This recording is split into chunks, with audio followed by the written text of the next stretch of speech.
राहुल गांधी के रायबरेली से चुनाव लड़ने पर उप मुख्यमंत्री अरुण साव ने तंज कसा है। उन्होंने कहा कि जिस तरह से कांग्रेस पार्टी की राजनीति रही है, यह परिवार से बाहर सोच नहीं सकती है। जनता को धोखा दिया है, इसीलिए दोबारा अमेठी जाने की हिम्मत नहीं है। उप मुख्यमंत्री अरुण साव ने मीडिया से चर्चा में कहा कि अमेठी से भागे राहुल गांधी वायनाड गए, वहां की जनता ने भी भगाया। अब रायबरेली गए हैं, वहां की भी जनता तैयार बैठी है उन्हें विदा करने के लिए। अमेठी से भागे, वायनाड गए और वायनाड की जनता भी उन्हें भगाने वाली है और इसलिए पूर्वानुमान लगाकर रायबरेली जा रहे हैं।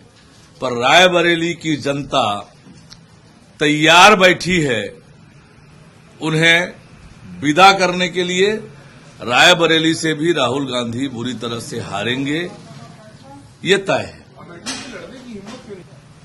देखिए, जिस प्रकार से कांग्रेस पार्टी की राजनीति रही है,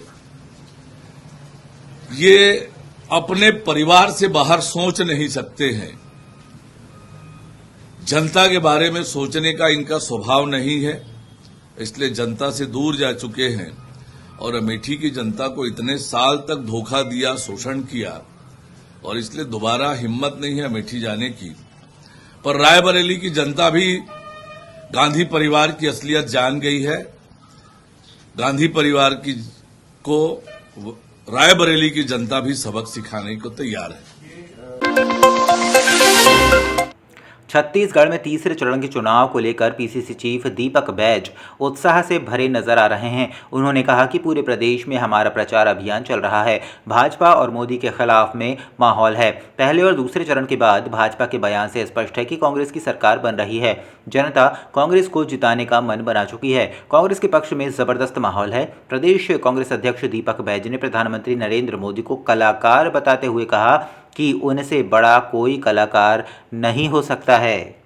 कि छत्तीसगढ़ की 11 सीटों में इस समय 2024 चुनाव में भारतीय जनता पार्टी से ज्यादा सीटें कांग्रेस पार्टी जीतेगी। फिगर बता सकते हैं? मैं बता रहा हूं, वो तो 11 बोल रहे हैं। फिगर का आकलन तो जनता ने तय कर लिया है, मुझे बोलना ठीक नहीं है।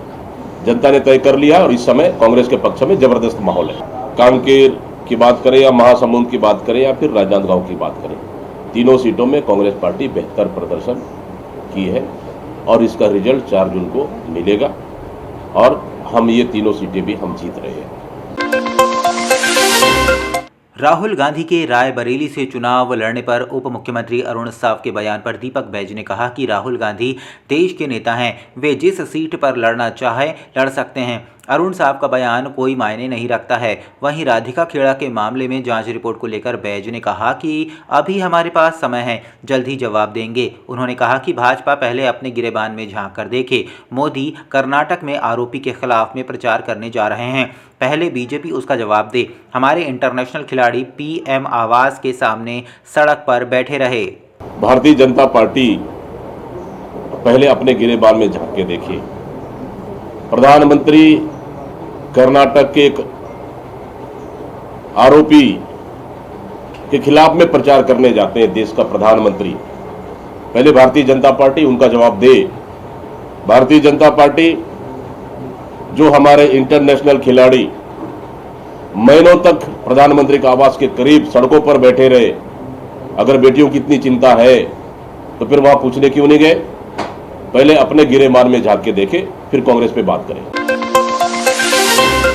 धमतरी जिले में तेंदूपत्ता तोड़ने जंगल गई एक महिला को हाथी ने अपनी सूंड से उठाकर पटक दिया, जिससे महिला की मौके पर ही दर्दनाक मौत हो गई। वहीं घटना की जानकारी मिलते ही वन विभाग और केरे गांव पुलिस मौके पर पहुंची। बताया जा रहा है कि केरे गांव वन परिक्षेत्र के ग्राम डोकाल निवासी सुरेखा सूर्यवंशी अपने पति और ग्रामीणों के साथ तेंदूपत्ता तोड़ने जंगल गई थी। इसी दौरान अचानक हाथी आ गया और सुरेखा को अपनी सूंड से उठाकर पटक दिया। साथ ही हाथी ने अपने पैरों से महिला को कुचल दिया, जिससे महिला की मौत हो गई।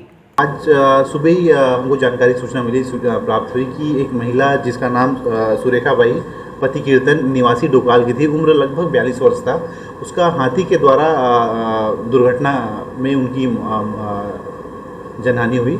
जो महिला थी वो वहाँ गई, तेंदुपत्ता तोड़ने के लिए गई हुई थी और उसी समय लगभग 7 से 7:30 बजे की बीच की घटना है और आमना सामना हुआ और उसकी मृत्यु हो गई।